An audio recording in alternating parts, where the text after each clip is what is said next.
the scripture portion which has been read before you and me. I will read the last verse from it, the 17th verse.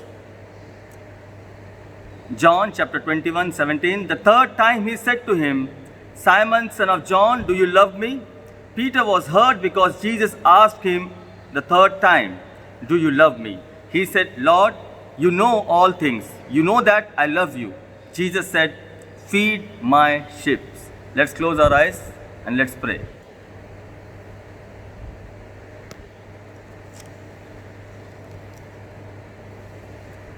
Let the words of my mouth and meditation of my heart be acceptable to you, my rock and my redeemer. Amen. Greetings to you in the matchless name of our Lord and Savior Jesus Christ. Good morning, my dear friends.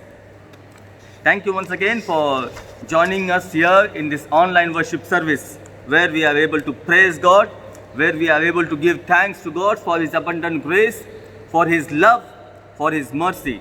And as I rightly said, I was praying also, the day will come when we will give thanks to Almighty God for this particular situation, because we will come to know this was with a particular reason. And yes, my dear friend, as we are on the first Sunday after the Easter worship service, the passage which has been read before you and me is taken from John chapter 21, verses being from 15 to 17.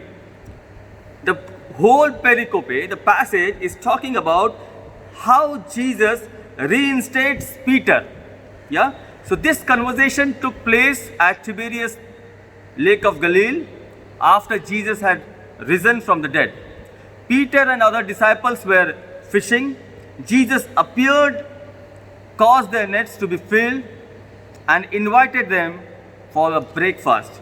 So my dear friends, after the Maundy Thursday, a fellowship there where He gave His body and His blood and asked us to do this in His remembrance. After that fellowship, this was an informal fellowship with some of the disciples where they have been joined in the breakfast along with the resurrected Jesus Christ. My dear friends, if you look at the life of Peter here, fellowship with the resurrected Christ after the new covenant, till this juncture, till the point where Christ is giving him or asking him three questions.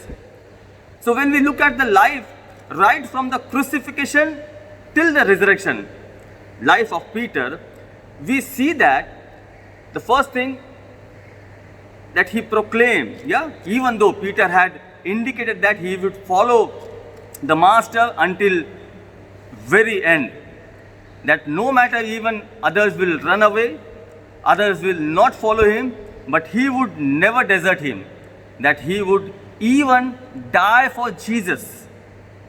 Even though Peter boasted of this unwavering commitment, he was failed to do so. And Christ immediately Himself challenged him very clearly. After that denial, the second incident we find that Peter running along with the beloved disciple towards the empty grave. And he ran, he went into that empty grave, saw that, and again in the upper room, and now here at the Tiberias Lake. My dear friends, after witnessing, after denying, when he denied, he typically and particularly remembered how Christ challenged him and said that you are going to deny me 3 times. So my dear friends, after that denial, after witnessing the empty grave, after even witnessing the Christ, resurrected Christ in the upper room, after even having the fellowship or joining in the fellowship, especially the experience of that upper room was very clear, where Christ joined with them and said, peace be with you, shalom.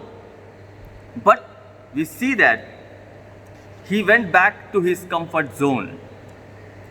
Since that time, Peter had seen Jesus die on cross and viewed the empty grave, and then had miraculously encountered the risen Christ twice in the upper room, not once. Yet apprehension led him to the familiar, the common, everyday world with which he was comfortable. Along with him, some of the other disciples also joined. My dear friends, see, if you remember, when Christ asked to the disciples, "What do people say about me?" And disciple very clearly answered and said that, "Yes, they say that you are a prophet, you are prophet Isaiah, Elijah, this and that." But afterwards, he, keeping aside the first question, he said that, "What do you think about me? Or what do you say about me?" Then Peter said that, "You are the Son of God, Messiah." And then Christ blessed him, calling him as a rock on which I am going to build my church, build my fellowship, build my kingdom. That was a great blessing which was given to Peter. But my dear friends, look at the same Peter, the same rock who denied 3 times during the time of crucifixion, during the time of that complete trial. The same Peter went back to the comfort zone, went back to the common everyday world after witnessing the empty grave. The same Peter went back to his day-to-day life even after twice meeting Christ in that upper room. My dear friends, Peter was called a rock, but here, if you look at it, the whole picture, he is looking like an unstable rock. On this rock, I will build my church. That was a blessing to him. But now Jesus, look at the point, the scripture portion which has been read before you and me. John chapter 21, 15 to 17. Nowhere Christ is referring him as a Peter, Petros, which means rocks. Nowhere Christ is referring him as a Peter because of these unstable movements, unstable life. Yes, Jesus did not call him Peter, which literally means rock, because he had been acting as unstable as mud. He is going along or moving along the situations. My dear friends, this was the whole journey, right from the crucifixion to the resurrection and then meeting with Christ at that lake. On all the 3 questions, see, I will read for you. When they had finished eating, Jesus said to Simon Peter, now this is the reference, but what he said, Simon, son of John, not Peter. Then again, in 16th verse, Jesus said, Simon, son of John, do you truly love me? Then again, 3rd time in 17th verse, he said, Simon, son of John. The power of that stability, the power of that commitment, the power of that great challenge, the power of that boasting, of that unwavering commitment to Christ has been washed away, my dear friends. And here, Christ is not calling him or referring him or asking a question like a rock or like a Peter, but Simon, the son of John, like a common human being. We'll come back to the relevance of this part. Before that, we'll go to the 3 questions, my dear friends. What type of questions were these? My dear friends, this was a missiological questions or mission for each and everyone, especially referring to Peter and to you and me. My dear friends, feed my lamb, take care of my sheep, and feed my sheep. These missiological statements clearly direct us to take care of others, not ourselves. My dear friends, that's why I'm telling you, this is an missiological statement which clearly directs us, command us, give us a purpose to our life that we should live for others. If we turn back our Bibles to Ezekiel chapter 34, verse 2, I will read for you. Book of Ezekiel, chapter 34, verse 2, the word of God says, Son of man, prophesy against the shepherds of Israel, prophesy and say to them, this is what the sovereign Lord says. Woe to the shepherds of Israel who only take care of themselves. Should not shepherds take care of the flock? This is a prophecy against the leaders of Israel, shepherds of Israel. My dear friends, definitely yes, as a shepherd we all are together here.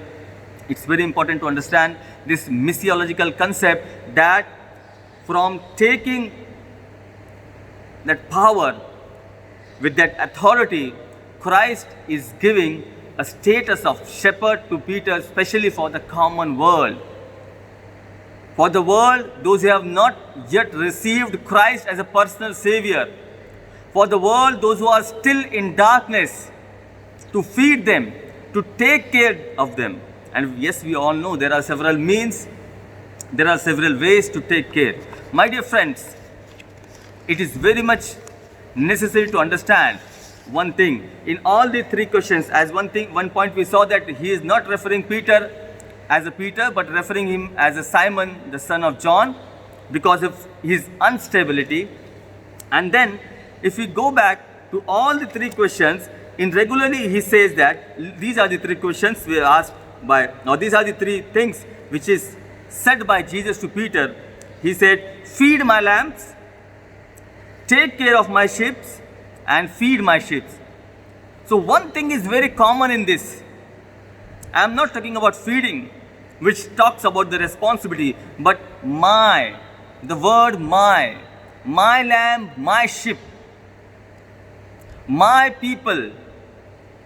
In the same way, if we turn back to book of Ezekiel, chapter 34, verse 6 and 7, where Christ is asking to prophet Ezekiel to prophesy against the shepherds, against the leader of Israel, and look at the verse 6 and 7.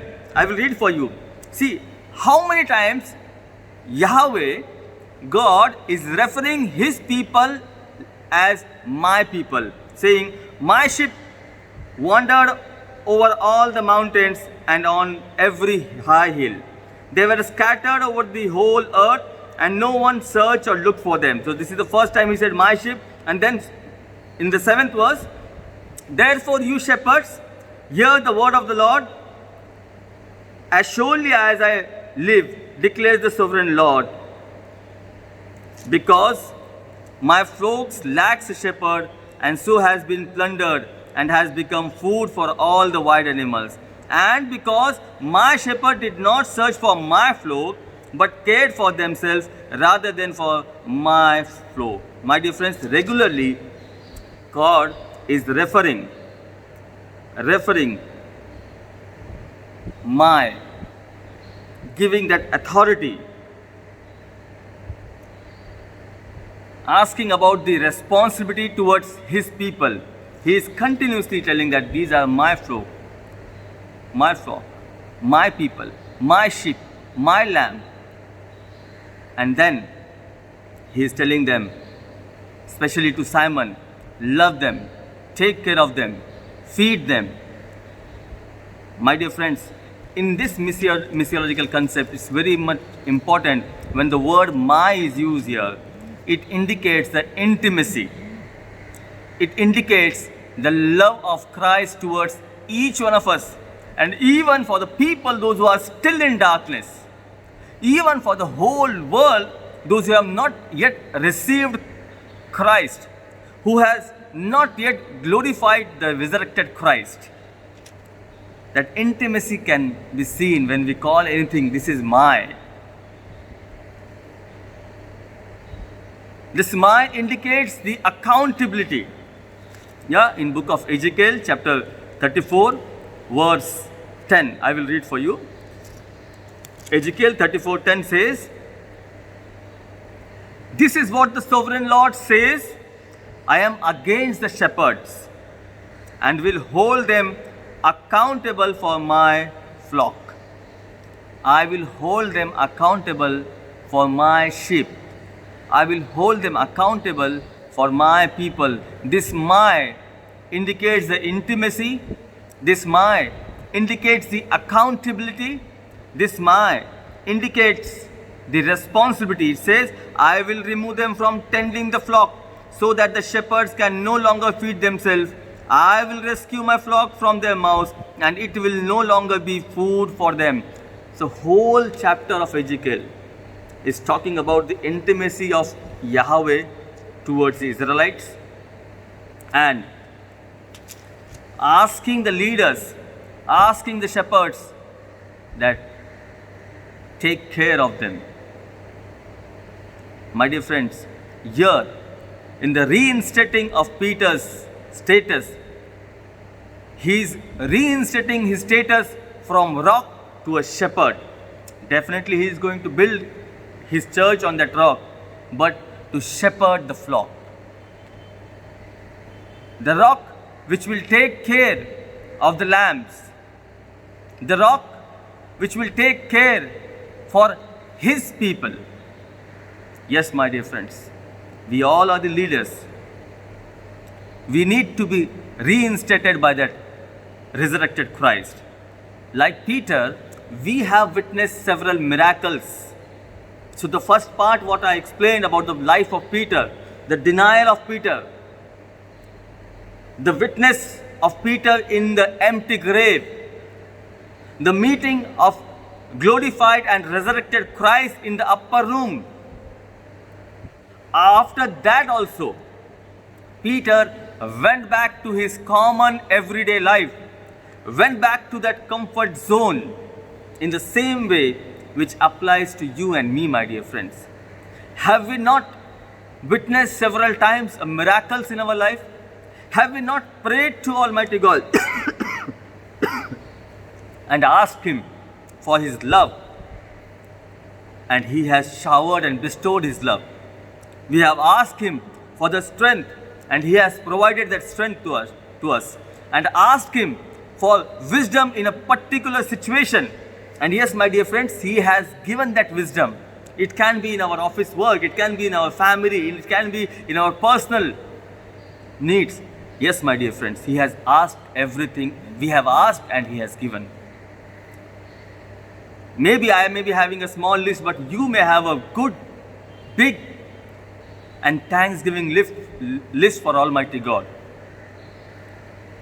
After witnessing that resurrected Christ in our life, after receiving that peace, that shalom in our life, are we loving that flock? Are we tending that flock? Tend my sheep, take care of my lambs, feed my lambs. Yes, my dear Lord, my dear friends, we all are the shepherds of His flock, His sheep, in a different way. In a various mediums and channels, it's your and my responsibility to take care. As Christ is reinstating Peter, He also wants to give us a responsibility of that shepherd. Like a shepherd. My dear friends, we are chosen one, called one to pasture His flock. But are we running away from our responsibility towards the comfort zone? Have not God blessed us?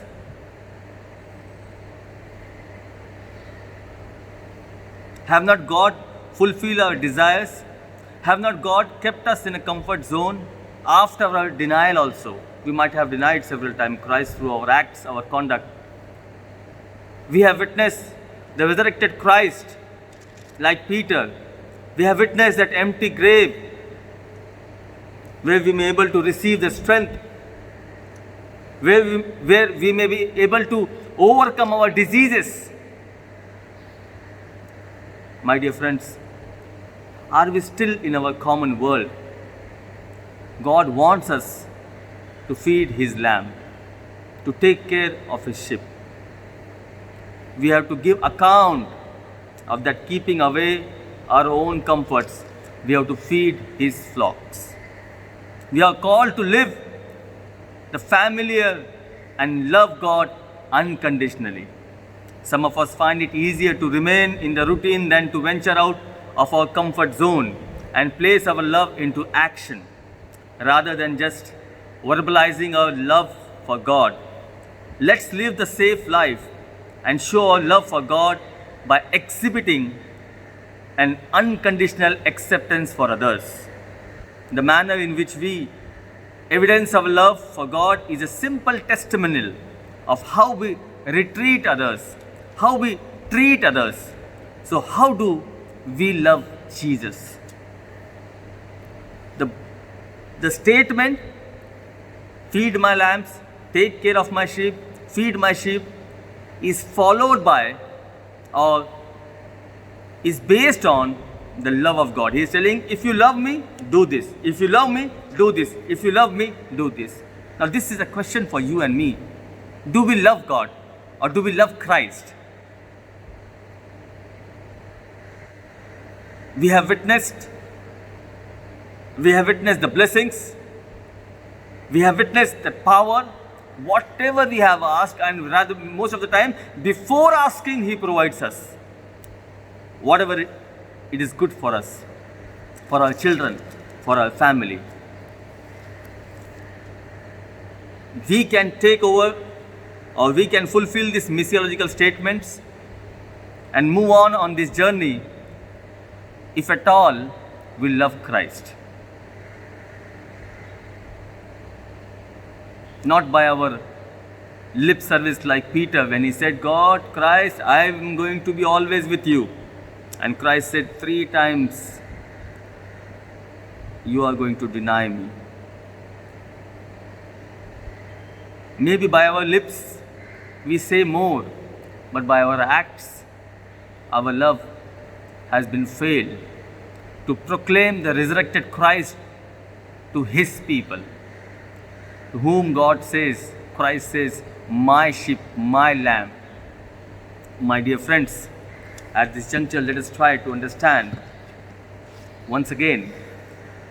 Let us try to give thanks to Almighty God as He has given us that responsibility. Yes, this mission is a responsibility for us to take care, to feed in whatever manner, through whatever mediums and channels. If we are unable to understand, I do so. Whenever I am unable to understand, I pray to God, God, go show me the way. Use me as a small vessel to feed your sheep, to tend your sheep, to take care of your flock. Let us take this prayer as a prayer of a day. God, we want to love you. We want to take care of your sheep and lamb. We want to feed them, but we are unable to understand. Give us your wisdom.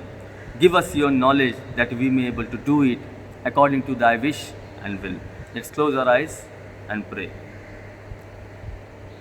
O gracious Master, thank you once again for this precious moment.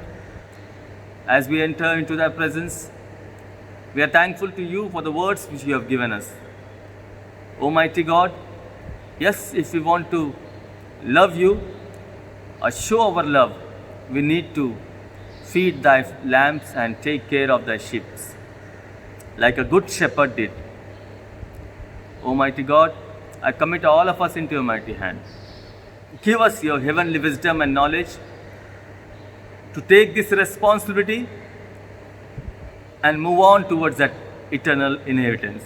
I commit all of us into your mighty hand and ask this prayer in the gracious name of our Lord and Savior Jesus Christ. Amen.